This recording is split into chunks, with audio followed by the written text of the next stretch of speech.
Today, we're going to talk about spirituality and money, how they're connected, and whether we can be considered spiritual while liking or wanting money and material objects.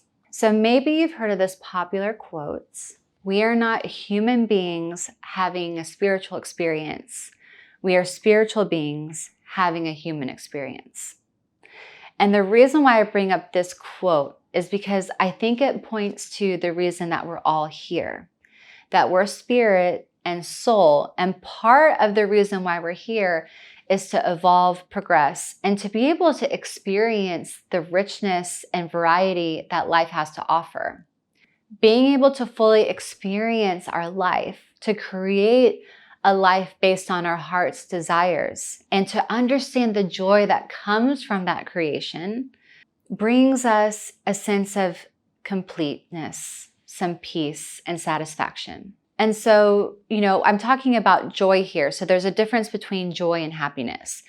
Joy is that state of being when we are listening to our soul, when we're doing things that are good for our soul and within alignment. We're going to naturally feel joy. And we're going to feel this sustained state of joy, even if we're going through challenges, even if the ups and downs happen. If we're listening to our soul, we're going to experience joy. Happiness, on the other hand, is more of a state of mind, and it's much more influenced by what's happening outside of us. So if things aren't really working, if we're in a crisis situation, if there's a lot of stress, that state of mind of happiness is going to be a lot harder to obtain. So one way that we know that we're flowing in alignment with our soul is if we feel continued joy. And the thing that brings me joy might be different than what brings you joy. And that joy is the signal that we are experiencing what our soul desires. If the purpose of us as spiritual beings coming to this human experience is to create and experience joy, we need a type of currency to achieve it. And that currency for Earth is money. I think there's so much beauty in the fact that all of our souls have different tastes, different interests, different ideals, different creations, and different values. So you think about with art, there's so much subjectivity. What one person finds inspiring, beautiful, and fulfilling might be different from another. And so first I want to talk about the idea that all of us have different desires that come from our heart and soul. Actually, a recent video I posted about this topic is available in the link above, where you can start to understand what your heart and your soul is telling you and how to go in the direction of that desire. So desire is something different than a want from an ego. A desire is a representation of our ultimate expression as a spiritual being. And this is an important distinction because when you want money for the sake of external validation or solely for more status, material gain, it's akin to a dopamine hit. You're always going to want more and more and more. My spiritual teacher spoke about money being an amplifier of our belief system. So when we're actually aligned with our soul and heart and we have clarity of mind, what we put money towards, what we end up creating with that currency and that energy is going to be a beautiful representation of our soul. It's going to be ensouled or imbued with spirit. So a good question to reflect on is this a want of my ego to make me feel better, worthy, successful? Or is this a desire coming from my heart? Is this creating inspiration, joy, gratitude? If you think about embodying your soul's expression in the physical, what would that look like? What would your home look like? What would your day look like? What would your routine be? What would you wear? What would you want to create that helps make more beauty, inspiration, sustainability, or good in the world? And think about how much money that would require. So it takes money to really be the full creators of our life, to be able to create with freedom, flow, and flexibility. And I personally think about money as being the paint that I use for my brush. And the more paint I have, the more I can manifest my ideas, my expression, and my desire. So a question for you. If you were given all the money in the world understanding that with it, you are able to embody and express your purpose, your energy, and your desire. What would your life look like? I want you to pause and think about that question and write down your answer. Now, of course, there is a shadow of money. And this is the caveat I want to put out there about this shadow. Some people want more and more money because they're trying to fill a hole that's within them with an external source. And what ends up happening usually is that person gets more and more wealthy, but nothing within them changes. That they might have everything material, but they don't have that peace, that joy, or that fulfillment. Money is never going to be able to fill that hole.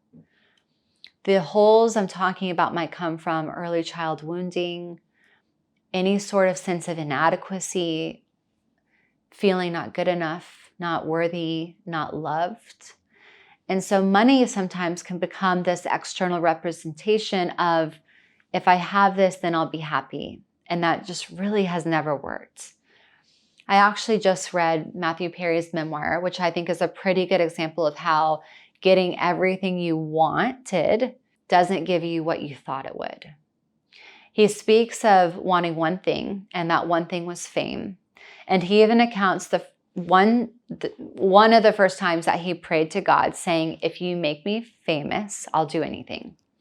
And so kind of miraculously, the story is that 3 weeks later, he got friends, and then the rest is history. But reading the book, you can see how tortured he was because he had everything. And once he got everything, he realized that wasn't the thing he really needed. And so people often avoid or distract themselves with seeking more money and not seek real healing and ultimately a connection to spirit in order to get that fulfillment. This is a side note, but in my experience of 10 plus years of working with people with a huge range of issues, I find that when that spiritual component is missing, when they don't allow access or room in life to connect spiritually and to quiet the mind and to heal the heart, because a lot of times healing is needed, there's always going to be this piece missing. They can have all the security from the money, but they still have scarcity and fear.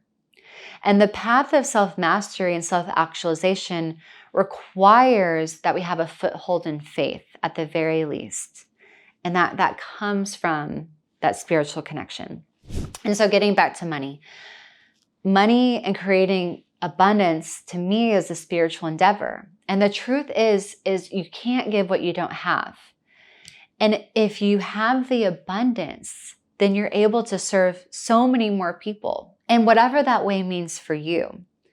When you have an overflow, you're able to give a lot more.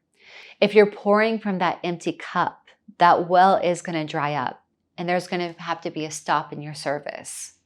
As I said, money is connected to currency, and currency flows. And money isn't a natural resource. And so there's a thought that there's a limit to how much money there is, but that's not true. There's more that can always be created, and there's more than enough that can go around. And my thought is the more people who are spiritually connected and aligned with their soul, if they end up having more money, then more and more people can become influenced in a better way.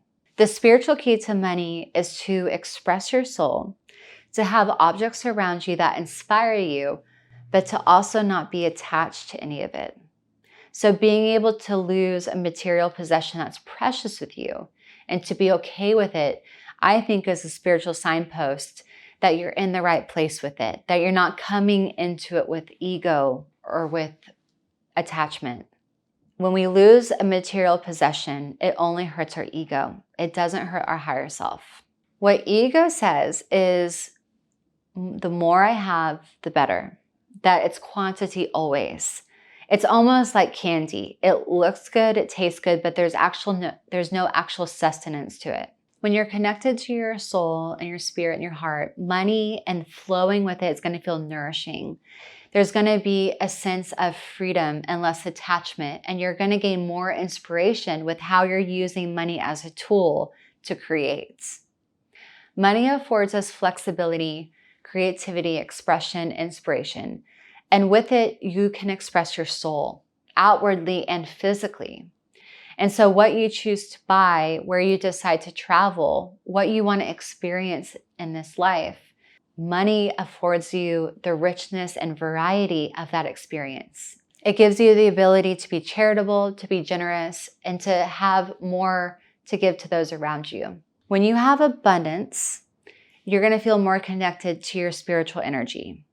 And when you're working to open that channel of your spiritual world more, and you're listening to your heart and your intuition while continuing to quiet the mind, as you gain more abundance, as you have more money in your bank account, you're not going to run as much of a risk of feeling that scarcity that comes from the ego, because you're going to be so connected to your purpose, to your will, and to your creative powers as a spiritual being.